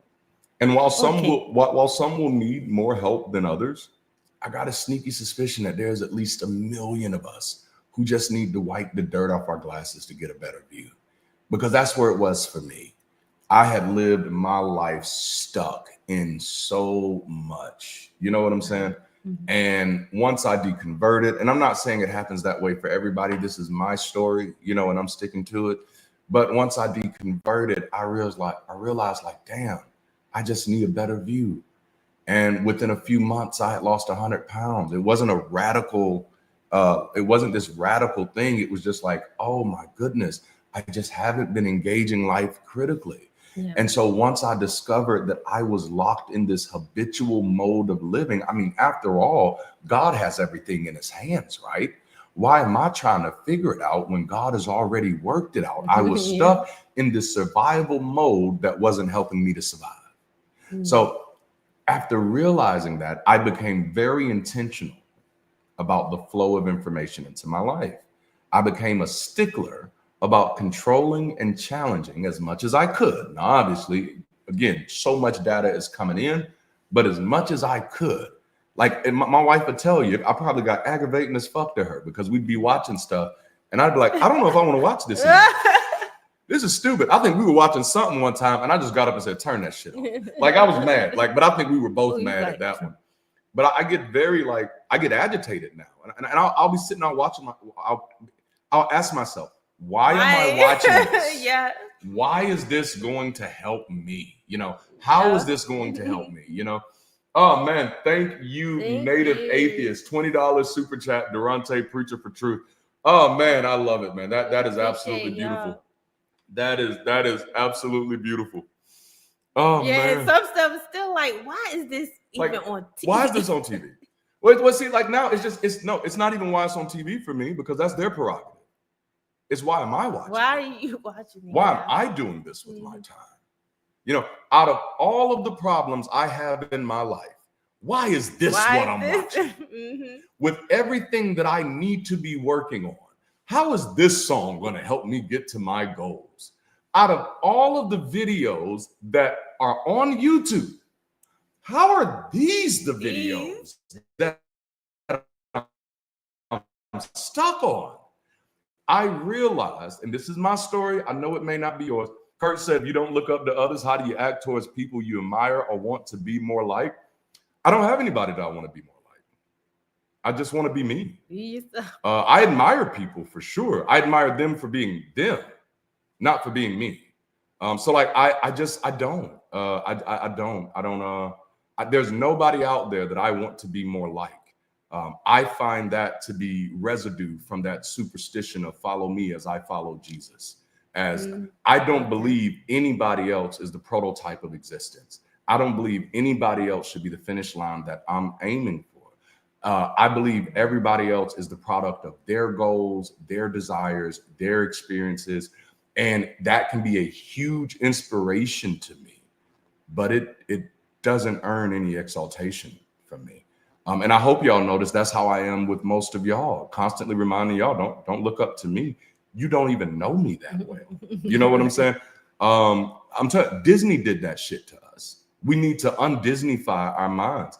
You do not rob me by being equal with me. You do not rob me by respecting me as a person. Yeah. I hope that was helpful, man. But yes, so I became a stickler about controlling the information as much as I could of the sensory input data as I reasonably could to start counteracting that fear circuitry, realizing that, you know what, I can't change what happened in my life. I can't change the way I've responded to things. I can't change the way that I used to live, but I can start putting something new in this vessel. I can start giving my mind new information to wrestle with, because ultimately that's what it is. My mind is going to pull on the data that I've exposed it to. Like, I remember one time I was in the middle of an argument with my ex-wife. This was after we were divorced. And I didn't like the words that were coming out of my mouth. I didn't like the way that I was behaving. And I went home and I thought about it. And I said, why are you behaving this way? And I realized this is how people are supposed to feel. This is how people are supposed to act when they feel like they're losing their children. This is, if I don't behave this way, if I don't say this way, if I don't have this outburst, then my kids will feel like I didn't try. My kids will feel like I didn't fight for them. Do you see how closely related that is to if I don't open the door, I'm not a good person? That's actually not a logical conclusion. That me raising my voice and having an emotional outburst isn't the thing that communicates to my children that daddy's fighting for you. You know what I'm saying? But I have been so programmed myself. I'm not blaming anybody else. I have been so programmed by the movies I've watched, the music I've listened to, the stories I've heard, that this is what a real man does. Real men do this. And so that was still, watch this, that survival mode, that habitual mode of living. And when I start sitting with that, I realized my mind needs some new stories. Yes. You know what I'm saying? Oh my goodness. Okay. All right. So this is good. So in other words, I realized that there was something amiss with how I viewed the world, and ultimately how I viewed myself and how I judged others. I spent, like, and kind of going back to the question Kurt had, I spent several years looking for people to look up to, looking for people to show me how to be me. Building a totem and everything. Oh, yes, man. Well, see, like, the totem is what I do now. The totem is what I do now because I've gotten away from the idea that anybody can be a better me than me. Be better, yes. And so, oh, and I love that Lisa Nichols once said, I think she was being asked to do an event, and they was like, "Oh, can you be like this person?" And Lisa was like, "I don't know how to be like this person, but I could do a darn good Lisa Nichols." That's right. Yeah, I'm be a good Darante. Well, it was like who was it? Eddie Griffith said that one time. Somebody invited him to do some comedy, and they said, "Yeah, but we're gonna need you not to cuss as much." And he says, "Oh, then you're not inviting me. You're inviting somebody who doesn't cuss as much. So go invite them." Right. But and y'all know when you look in my comments, the way that I respond to people, I don't respond as much anymore, not to the negatives. But the way I used to respond to people who were likely well-intentioned was telling me, "Oh, you should do this, you should do this." I'm always very averse to that. But I honestly want everybody to be that way. You need to be able to assert yourself in life. And if you don't feel safe enough to, let somebody know. Get you some, I hate to use this phrase, some accountability partners. We say like, man, like I struggle sometimes with letting people know to get the fuck off my back. Can you help? And find somebody like me, because I'll let motherfuckers know. I've been standing up for people my whole life, so it's just something I do. But I spent way too many years waiting for others to be better than me, and I spent way too many years waiting for other people to be better for me. And then I finally realized that's not their responsibility, or even within their ability. It's not their responsibility, and it's not their capacity. So since we're talking about how we see others in the world around us, I want to use this pivot to address a common perception issue that often leads to recurring trauma. I wish when we get our media stuff right, this stuff is going to be lower thirds, because this is too good not to be on here. There is a big difference between giving the benefit of the doubt and giving the benefit of the magic eraser. All right. There is a big difference between giving the benefit of the doubt, oh, beautiful, and giving the benefit of the magic eraser.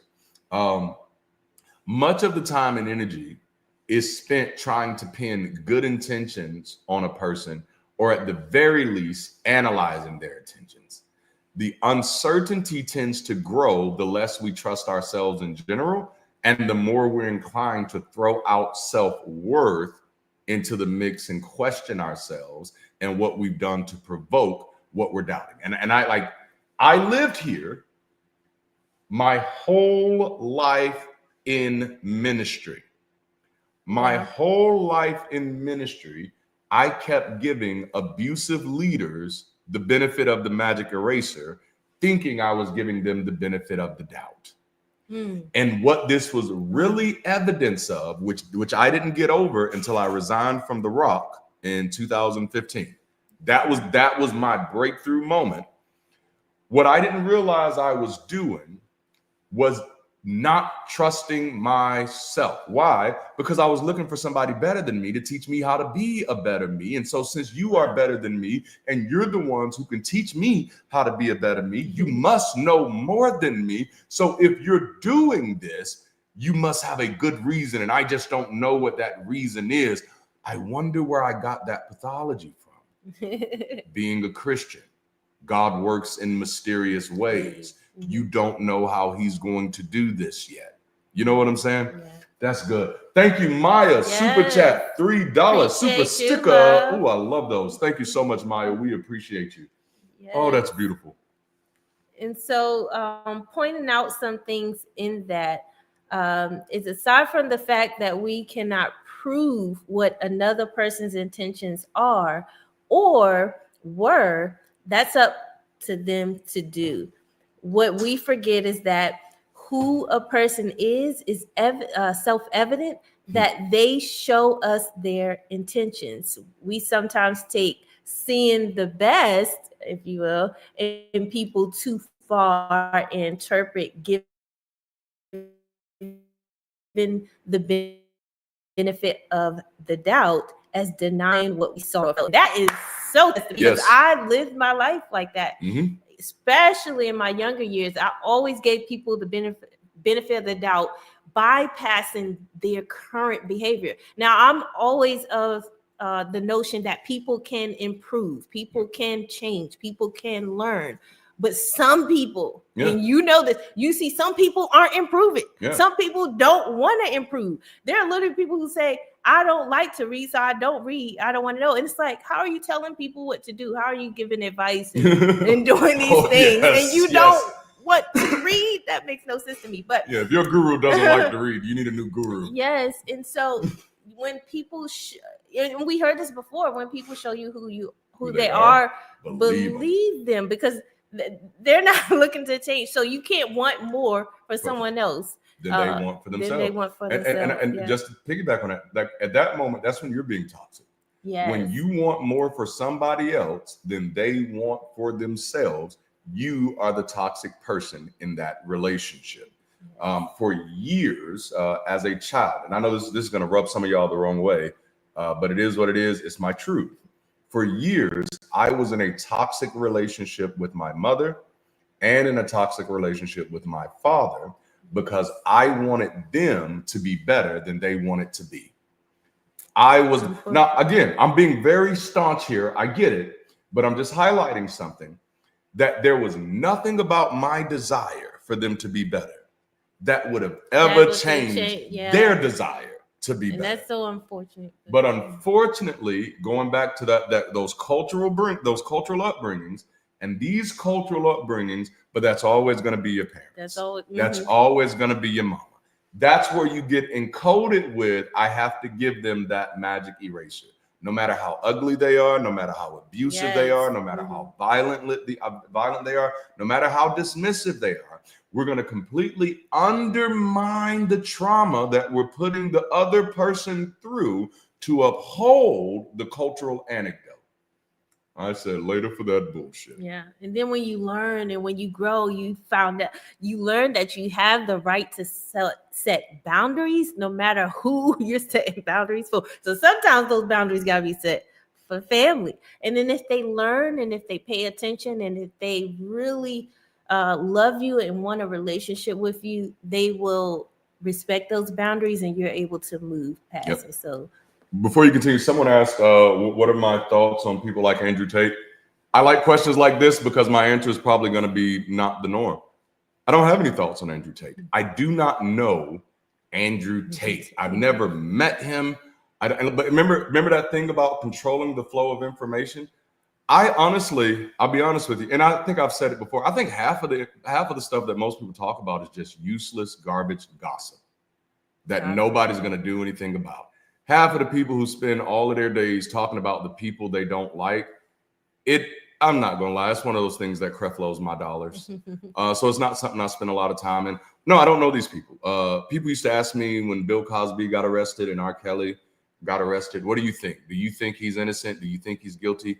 How the fuck would I, a random fucking stranger in Alabama, know anything about the guilt or innocence of R. Kelly? But the reason people think these are appropriate questions is because they think their opinions on these subjects are valid, which means we have an epistemological crisis in this country. So no, just as a state of living, I don't have an opinion about people I do not know, period. And I'm kind of extreme with that shit. My wife gets mad at me because I get really dismissive every time she's trying to tell me about somebody.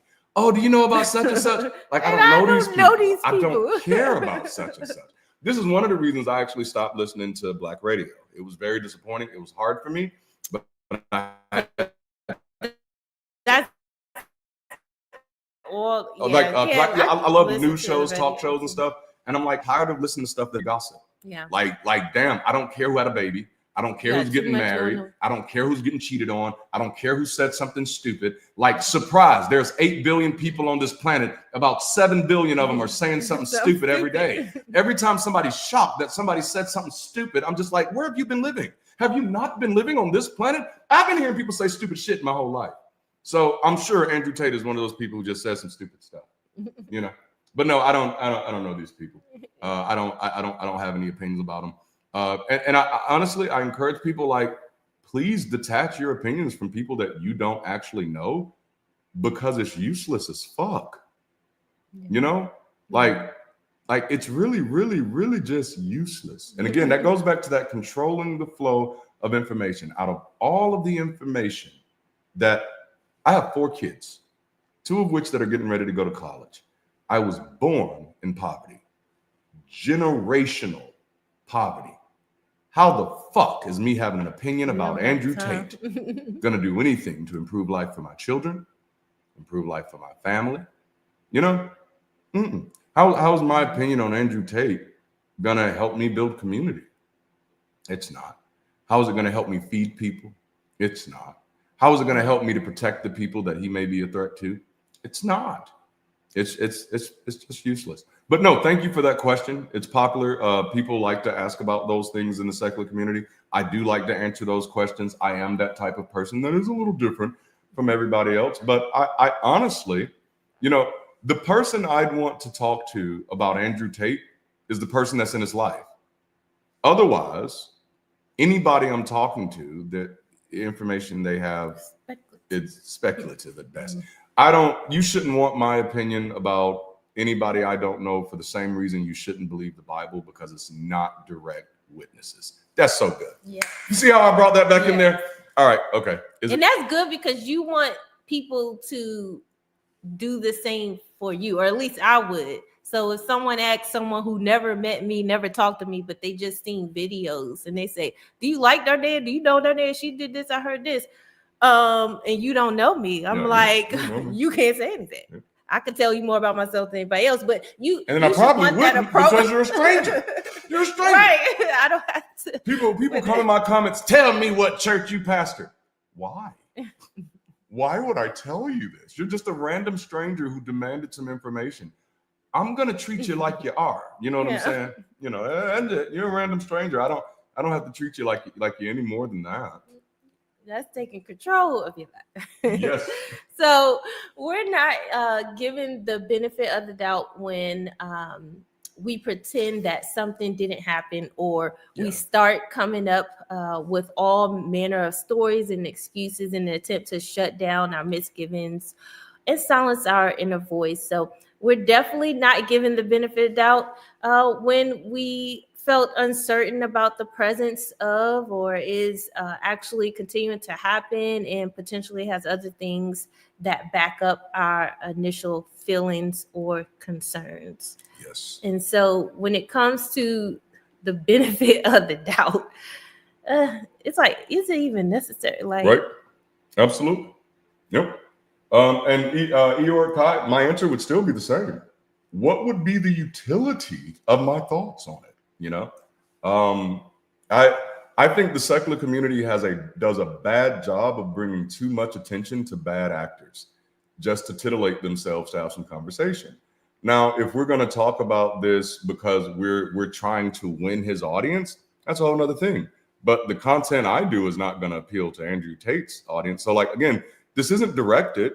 This is honestly, this is just, I had a random thought. What do you think about this person? And I'm like, how does that thought help anything that we're trying to do?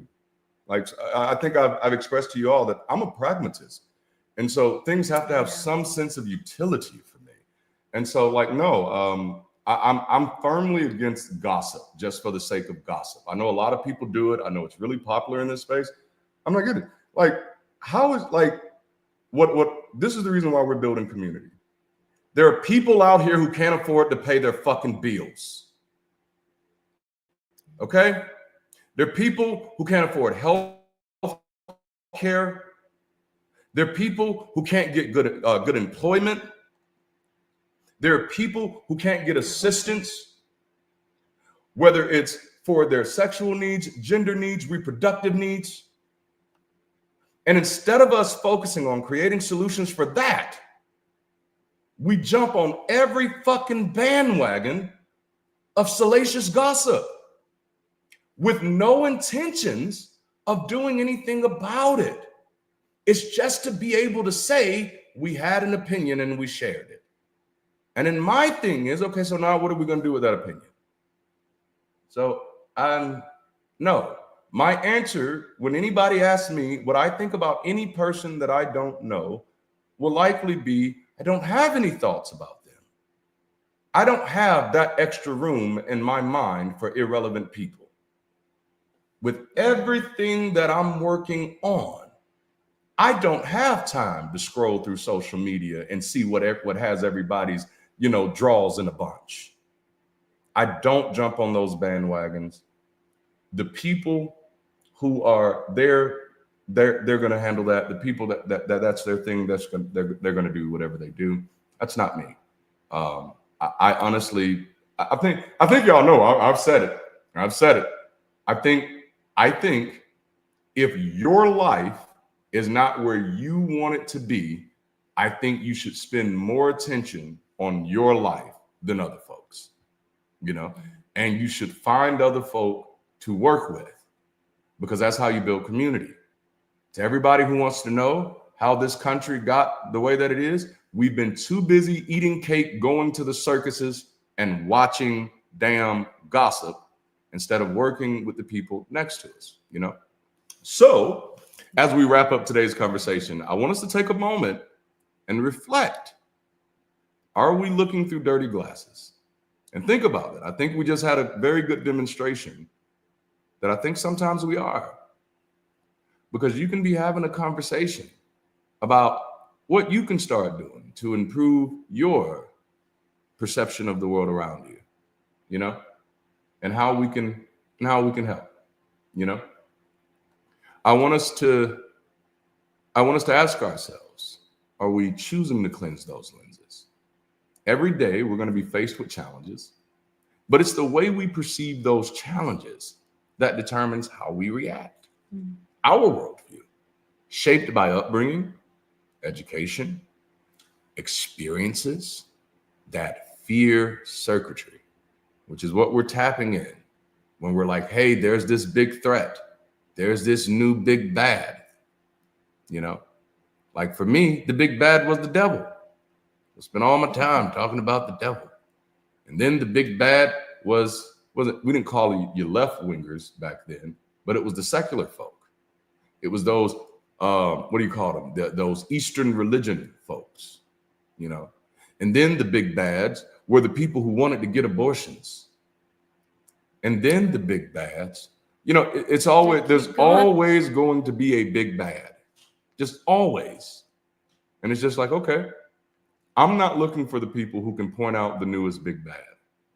I'm looking for the people who are willing to get out here and do the work to make sure that we don't keep producing big bads. You know what I'm saying? Mm-hmm. And so our worldview is shaped by all of these different things that directly impact how we navigate the world.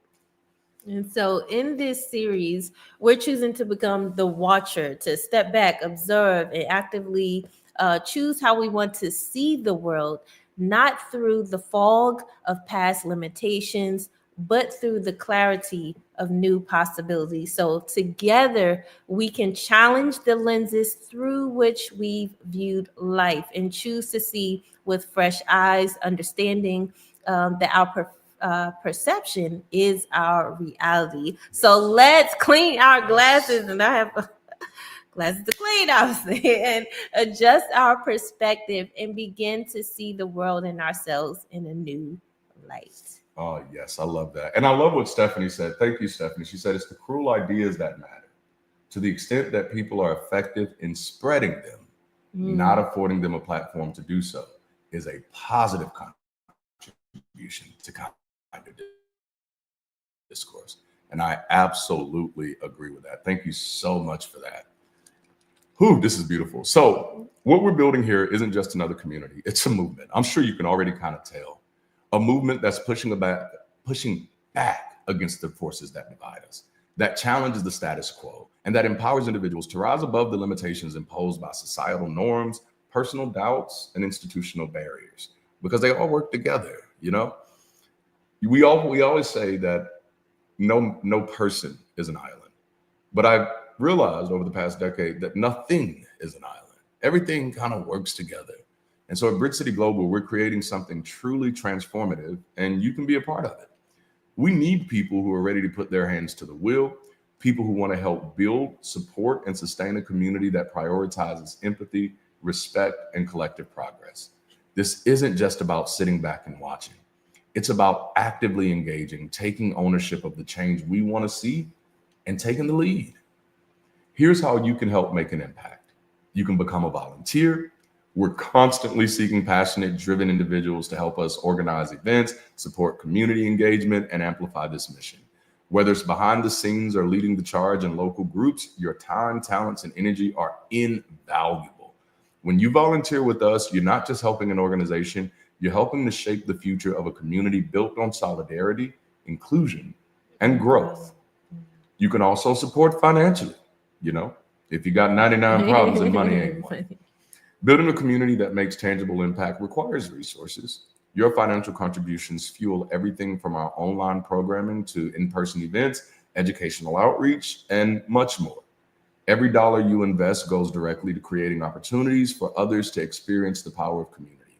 Your support ensures that we can continue to grow, expand, and make a real difference. No amount is too small. Together, our collective generosity has the power to transform lives.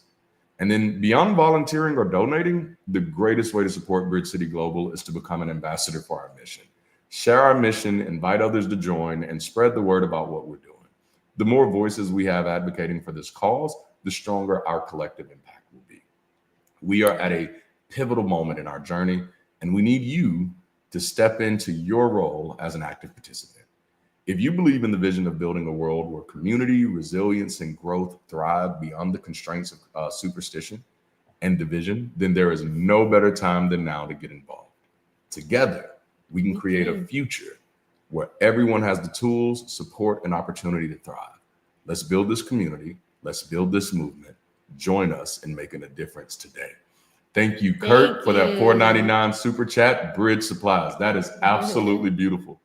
To get started as a volunteer. Incredible discussion as always. All much needed to start the week. Thank you, everyone.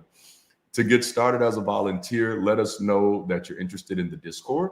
And to get started as a donor, pay attention to the giving options available in the next segment. Yes. And family, before we move forward, we are closing, but we just want to again thank you. Thank you so much for tuning in. Thank you for commenting and chatting with each other. And listen, you're not always going to agree with each other, or you may see different perspectives, but I love that everyone can take the opportunity to learn and to hear what others are saying and come up with their own conclusions. So thank you for being here and showing up to the conversations and being a part of the global movement that is changing lives. Even if it's one day at a time, one session at a time, one get together at a time. All right. So it's not obvious yet, but we're serious about making a real tangible impact, and your support in any form, again, helps us to accelerate progress and development in key areas across the world. So thank you so much for those who've thrown in super chats or who've donated or just liking and commenting. Like I said, that helps in sharing. And so if you value these conversations, connections, and impact we're building together, we've made it easy. Okay, you getting too close. You getting too close to your girl. Okay. But you can support in these ways. You can join on Patreon. If you haven't already, be a part of sustaining community. You can also send a super chat. We appreciate those always with a message and a shout out that fuels the mission as well. You can purchase merch. We put the link in the chat above earlier, or you could just go to the channel and you could donate through PayPal, and we had thrown that in the chat. Thank you so much, PC, for jumping in. Thank you, Stephanie. I'm about to say Stacy. I don't know why I'm not thinking about Stacy. Thank you to all of you who just help us. Alyssa, just everything on the back end. Even Chris, we appreciate you. Dr. Troy, just everybody just keeps us going. And so if you haven't seen, or you should have, okay, we have a poll. When you jump in, there's a poll, okay? And we ask you a question if you've been here or if it's your first time. So every week we throw that poll in. And this week so far, we had 49% was their first time here. Thank you. We love to celebrate you. So if you're not too shy, in the chat, you can always type "I'm new here." We love to see who's new, and we welcome you. I know we saw some earlier, and we want to get you connected. So make sure you jump in Discord, because that's where we kind of build community and network and talk with others and those who like to help. And on the back end, we get connected with you there. And 51% said that you've been rocking with us for a while. So thank you. Okay. Thank you for tuning in. Always, we appreciate you. Okay. And yeah. And so don't forget tonight, jump on Maya's channel, support her. If you haven't subscribed to Maya's channel, go ahead and subscribe. Darante will be on there tonight. They always have a great time, always have great laughs. Everyone she has on there are too funny. So you don't want to miss that. So make sure you join there. Also, just make sure you're taking care of yourself. All right. Take care of yourself first. If you need just to debrief, each part during the week and the weekend, I do a debriefing. And, my debriefing can be, sometimes it's a shower, sometimes it's reading books, sometimes it's just quiet time, sometimes it's a walk. But make sure you're taking care of yourself and loving on yourself first. Okay. But thank you so much. And yeah, we're going to switch it over to Stephanie, who's going to close us out today. Thanks again. And if you don't remember anything else, always remember to keep rising. Thank you for joining us for this week of Sunday Sessions. And we sincerely hope that you've enjoyed this conversation. Consider joining us again next weekend and perhaps bringing a friend or two, hosting a watch party as we continue this series. Remember to come back and add comments under today's videos so that others will be able to find these conversations easier. And if you're really about that life, go ahead and start dropping some comments now. We need some fire starters who can commit to commenting and tending to the comments of our community shows. Could that be you? Also, as a reminder, let us know where you're watching us from. We'd love to bring the Bridge City Global Experience to more local communities, but we need to know where to get started. Join us on Discord, which has become the central campus for our growing online community. YouTube is a great stage for this community, but Discord is where we actually do the work of being a community. Every Sunday after these sessions, we have a group of members who spend time hanging out and building on the conversation. We'd love to see you in the mix today. So to help you out, we're dropping the link in chat. Have a great day.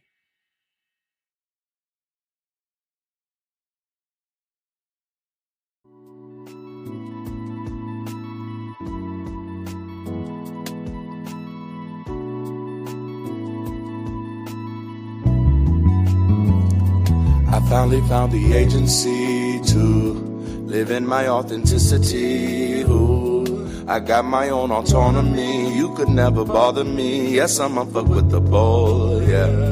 I finally found the agency to live in my authenticity. Ooh, I got my own autonomy. You could never bother me. Yes, I'm on fuck with the ball. Let me tell you how I know. I had to get up off the floor. I had to get it out the mud. I had to finally let it go. I know my mama told me so, but she could never really know that when a boy was getting older, that his mind was getting sober, yeah. But I'm getting closer now. I had a church, but I closed it down. Had to reverse the emotions. I had to apologize. Son of the eternity, willing to die. I was just living a lie. Walking by faith and ignoring the sight. Better off rolling the dice. And what I'm saying is that I'm living and I've learned. I've given and I've earned enough of my concern. And if I'm living, then I'm living on my terms. Call it a lesson learned, but it's finally been confirmed. I finally got the agency to live in my authenticity. Ooh, I got my own autonomy. You could never bother me. Yes, I'm on fuck with the ball, yeah. I finally found the agency to live in my authenticity. Ooh, I got my own autonomy. You could never bother me. Yes, I'm on fuck with the ball. I finally found the agency to live in my authenticity. Ooh, I got my own autonomy. You could never bother me. Yes, I'm on fuck with the ball. I finally found the agency to live in my authenticity. Ooh, I got my own autonomy. You could never bother me. Yes, I'm on fuck with the ball. I can't stop loving me.